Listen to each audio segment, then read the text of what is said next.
آگے بیٹھ جائے گا 10 سال بعد کہاں سی پیک کہاں کیا راستہ پورا رک جائے گا اور پھر اب چین کو کہیں گے کہ بھائی اب چین کے لیے زندگی موت کا مسئلہ بنا ہوا ہے.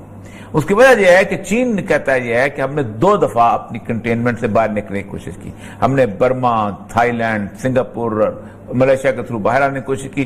تھائی لینڈ کے انہوں نے آرمی کو کرایا، ہمارا $20 ارب کی انویسٹمنٹ تو برباد ہو گئی. ہم نے سنکیانگ اس کے راستے جو ہے اپنا سنکیانگ کہتا ہوں یہ جو تاجکستان ازبکستان کے راستے ہم نے نکلنے کی کوشش کی. جو ایران کی چابہار کی وہ ہے وہ 1 ملین بیرل سے زیادہ کی نہیں ہے، ہمیں 10 بلین بیرل چاہیے. اتنی بڑی ہے کہ جنگ ایکسپیکٹ کر سکتے ہیں؟ بہت بڑی. میں آپ کو دیکھیں اس کے انٹرسٹ کتنا بڑا ہے. اب چائنا جو ہے یوں سمجھے سر ہے، ٹھیک ہے، یہ پوری دنیا دھاڑ ہے، یہ گردن پاکستان ہے اور گردن سی پیک کی لائن ہے. تو یہ گردن پہ کو بیٹھ گئے تو ختم. تو اب وہ لداخ وہ گردن کا سرا ہے جس پہ انڈیا کو بٹھانے کی کوشش کی جا رہی ہے. اور آپ اندازہ کریں کہ اگر چائنا کے بارڈر پہ توپیں کھڑی ہوں تو 24 کلومیٹر تک تو گولہ عام جاتا ہے نا. جی بالکل. اس کا ریزلٹ کیا نکلے گا؟ ایک ہی نکلے گا کہ انڈیا پاکستان پہ حملہ کرے گا. اچھا، جو ہم روز سے کہہ رہے ہیں نا، ہم کیا دیکھا چائنا کیا کرے گا؟ دیکھیں جیسا پاکستان انڈیا حملہ کرے گا نا، ٹھیک ہے، تو عالمی طاقتیں کر کے پہنچیں گے کہ چپ کراؤ یہاں پیس کراؤ ورنہ یہ تو پاگل ہیں، یہ تو بم چلا دیں گے. ٹھیک ہے. اور جب انٹرنیشنل فورسز وہاں پہنچیں گی تو یہ علاقہ کم از کم 5-7 سال کے لیے ڈسٹرب ہو گیا نا. لیکن انڈیا کا مسئلہ یہ ہے کہ آخر یہ کریں گے کہ یہاں آ جاؤ، اور جب یہ چیز شروع ہوگی ظاہر بات ہے اس سے 2 دن بھی جنگ چلی تو آپ ظاہر بات ہے سیز پاس ہوگا. سی پہ کمپلیٹ ہوتا ہوا نظر آ رہا ہے اس مین. مجھے بہت بڑی یہ سال گزر جائے نا صحیح طرح تو بڑی بات ہے. میں صحیح کہتا ہوں اس سال کے اندر انڈیا نے یہ کرنا ہی کرنا ہے، کیونکہ جنگ اگر شروع ہو گئی تو جنگ 4 دن سے اوپر نہیں جائے گی. کوئی جنگ کے بارے میں کہا جاتا ہے کہ اگر 25 ایٹم بم بھی اگر چل گئے چھوٹے چھوٹے اتنے والے جو 1-1 لاکھ بندے کو مارتے ہیں تو اس دنیا میں صرف 1.5 مہینے کے بعد ایک نیوکلیر ونٹر چھا جائے گا. یعنی پوری دنیا کے اوپر ایک بہت بڑی لیئر چھا جائے گی جو 10 سال تک رہے گی اور صرف 25% سورج کی روشنی دنیا تک پہنچے گی. اور جب وہ 25% پہنچے گی تو آپ کی فصلیں نہیں پکیں گی، آپ کی فصلیں کچی رہیں گی اور وہ پوری کی پوری دنیا کم از کم 10 سال قحط کی اور بیماری کے شکار ہو جائے گی.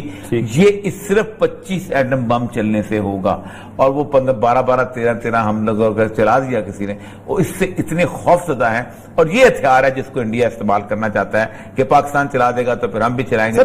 بلیم گیم تو چل پڑی ہے نا ویسے. لیکن پتہ کیا مسئلہ زیادہ جنگ ایسی چیز ہے نا کہ یہ بٹن دبنے کی بات ہوتی ہے پھر رکتی نہیں ہوتی. 3 بڑی جنگیں یا کم از کم 2 جنگیں جو ہے چھیڑنا پڑیں گی اور جنگ بھی ایسی ہونی چاہیے جو کہ پروکسی وار ہو. اچھا، اپنا آپ قائم کر رکھنے کے لیے، کیونکہ آپ کا اسلحہ بکے گا. Military industrial complex.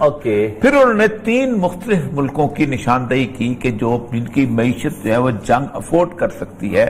ان ملکوں کے اندر اگر آپ جنگ شروع کروا دیتے ہیں تو اس کے بعد آپ کی جنگیں جو ہیں وہ اپنا چل پڑیں گی اور پھر آپ کا اسلحہ کی فیکٹریاں لگی ہیں. ظاہر بات ہے عام زندگی ہو تو لوہار کیا کرتا ہے؟ دراتی ٹھیک کرتا ہے، ٹھیک ہے، یا گھوڑے کا نال لگا دیتا ہے. لیکن جنگ ہو تو رات کو جاگتا ہے 8-8 10 تلواریں بناتا ہے. یہی حال ان کا تھا. تو ان کا ایک ہے بھارت کی اکانومی بڑی مضبوط ہے، پیسے آگے ہوئے ہیں، سب کچھ ہو گیا ہوا ہے، انٹرنیشنل لیول پہ ان کے کاروبار چل پڑا ہوا ہے، بہت بڑا ملک ہے، یہ پلی ہوئی گائے ہے، یہ افورڈ کر سکتا ہے.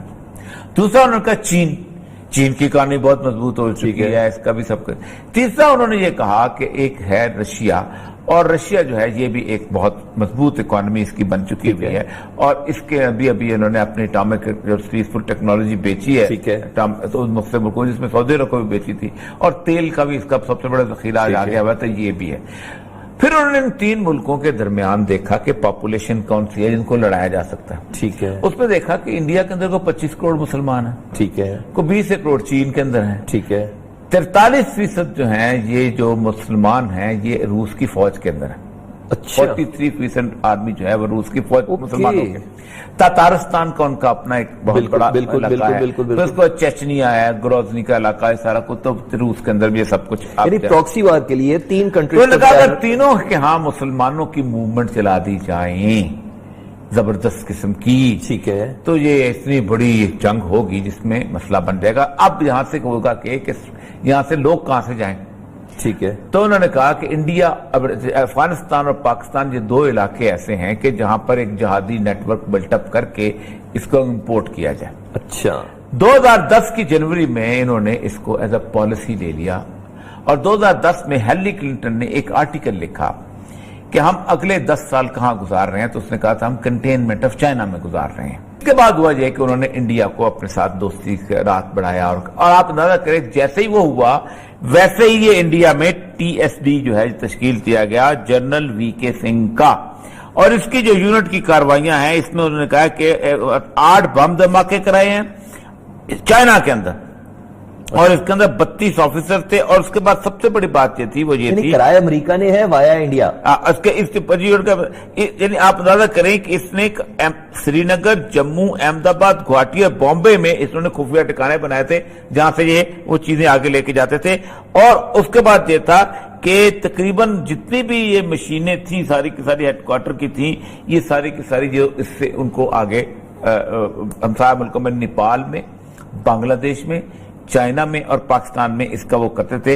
اور اس نے انہوں نے کہتے ہیں کہ ایک پورا یونٹ تھا جو دریائے جیلم میں سری نگر کنایا بنایا گیا تھا جس کو کہتے ہیں بچری قصاب خانہ. اس کا فائدہ ہوا؟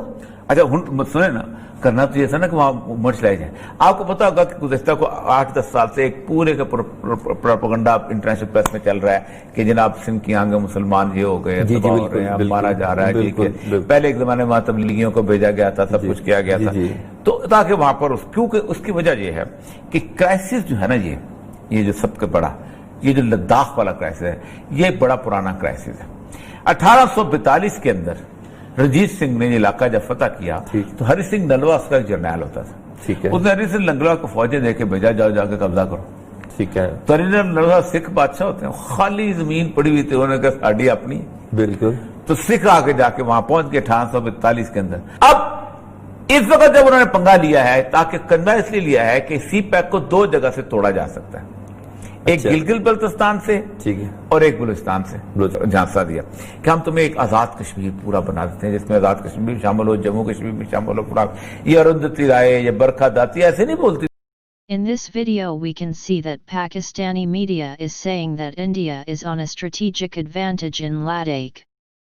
Pakistani media is also saying that India will attack Pakistan first then China near Ladakh border. We can see Pakistani are in extreme fear. If you like our video, please like and subscribe.